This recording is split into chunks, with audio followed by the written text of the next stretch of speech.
Loyalty still stands strong in this great country, and it's a story that spans generations and unbreakable bonds. Meet Bill Anderson, a 72-year-old farmer whose life had been uprooted by the pressures of modern development. After 50 years of unequivocally supporting our troops, Bill found himself facing the biggest challenge of his life. But what happened next would change everything forever. Let's dive into the heart of Anderson Farm and the legacy that lay within its fields. For over 5 decades, Bill had tilled the same 1,000 acres, a patch of earth steeped in history and devotion. Unlike the soulless corporate farms that have sprung up across the nation, Anderson Farm was a family legacy, a sanctum of support for both the community and our military heroes.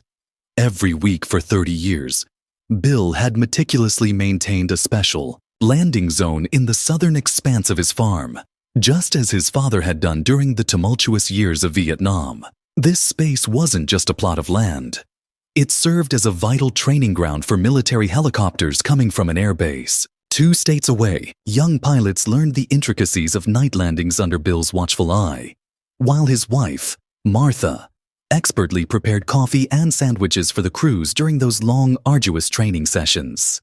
Can't expect our boys to train on an empty stomach, she often reminded Bill as she bustled around the kitchen.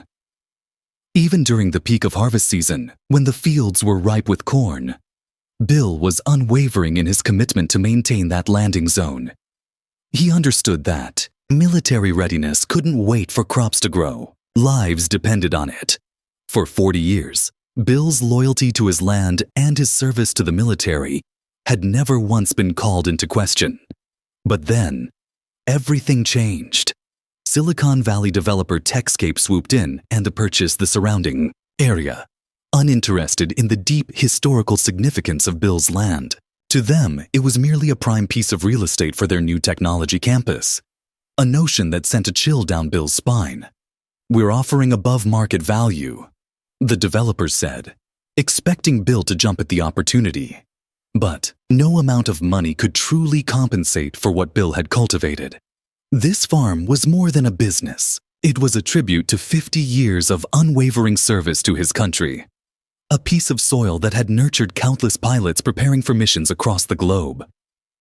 Sitting at the kitchen table, Bill stared at the final eviction notice, the weight of a history bearing down heavily upon him.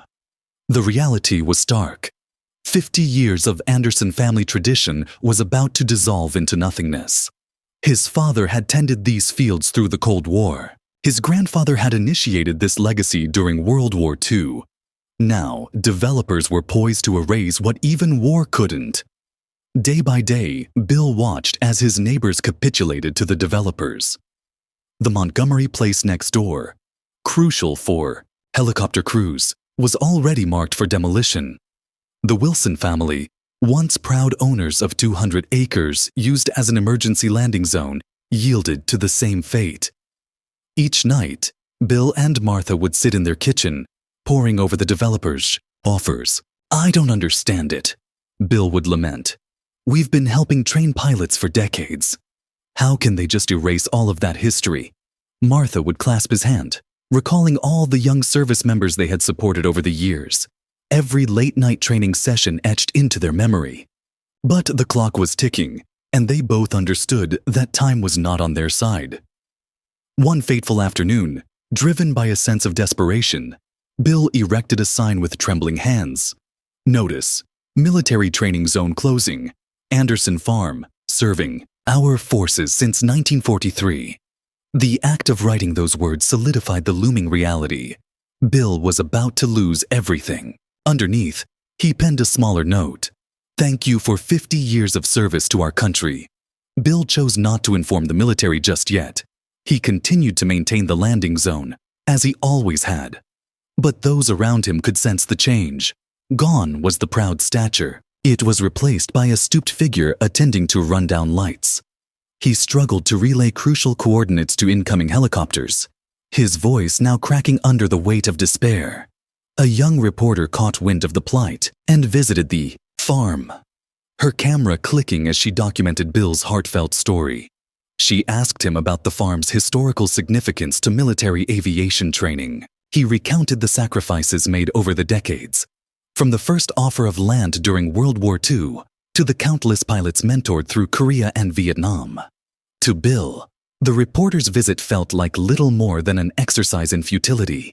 Yet, something about his simple sign resonated with people far and wide. Photographs began circulating through military channels, each one a reminder of the bond forged between Bill's farm and those who served.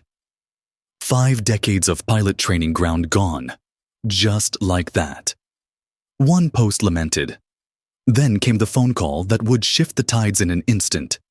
Bill was in the barn, the humble phone ringing loudly through the quiet. "Mr. Anderson," a voice on the other end said, "please hold for the chairman of the Joint Chiefs." For a moment, Bill thought he was being pranked.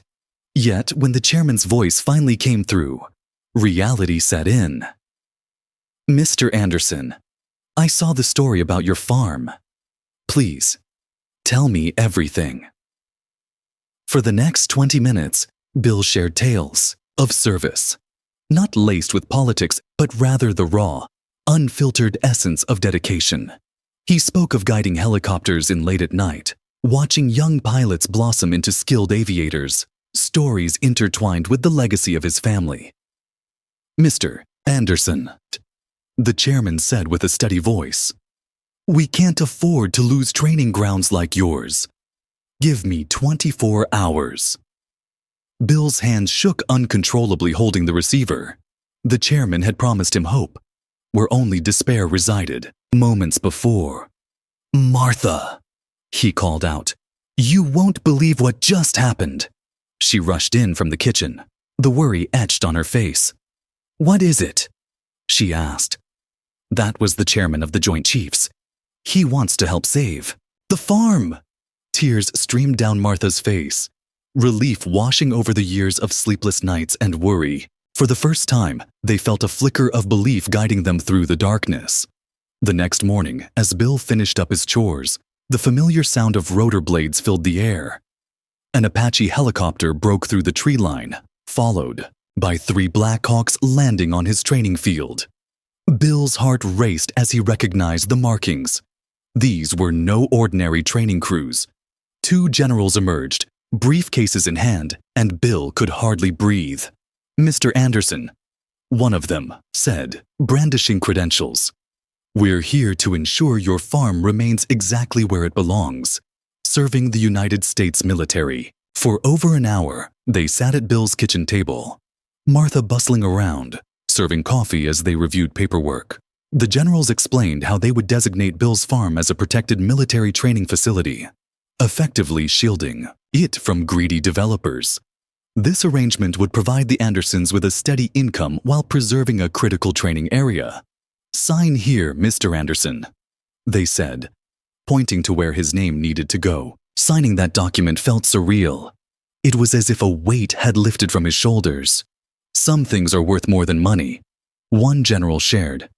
"Supporting our military is one of those things." Meanwhile, the military was headed straight to Techscape's offices. The developers could only watch, pale-faced, as military officials entered their domain. There were no more fancy discussions about property values and development plans. "Your development plans have been superseded by national security interests," one general firmly stated, cutting off any protest. Just like that, the developers found a path to revise their plans, not just for Bill, but for all the surrounding farmland that had supported military training for years. Calls started trickling in from neighboring farms. The Montgomery place would remain an area for rest and recovery. The Wilsons could preserve their emergency landing zone. One by one, the threatened farms were being saved. True to the chairman's word, within 24 hours, everything had flipped. Anderson Farm still stands, a beacon of resilience. Bill continues to tend to the landing zones, pride radiating from him as his grandson Jimmy joins him in learning the family legacy. The training schedules are busier than ever, and Martha ensures that every crew receives piping hot coffee and fresh sandwiches just as she always did. Now, when the helicopters take to the skies for night training, Bill echoes the sentiment he's shared for the past 4 decades. Can't expect our boys to learn in daylight. And that sign, what was once a heartbreaking notice, is now proudly displayed in the barn. A testament to the power of resilience and loyalty. People often ask Bill about that remarkable day when the chairman called, but he simply smiles, preferring instead to guide them to the new landing lights or invite them to watch the helicopters practice their approaches. What happened to Anderson Farm transcended the fight to save a family's land. It stood as a reminder that sometimes the most valuable things in life cannot be measured in dollars and cents. While developers saw prime real estate, the military recognized what Bill had long understood. Some traditions of service are worth protecting. If you found inspiration in the story of Bill Anderson and the heart of Anderson Farm, hit that like button and subscribe to Voice of Resilience for more incredible tales that celebrate the unwavering spirit of humanity. Don't forget to check out the video currently on your screen. You won't want to miss it. See you in the next one.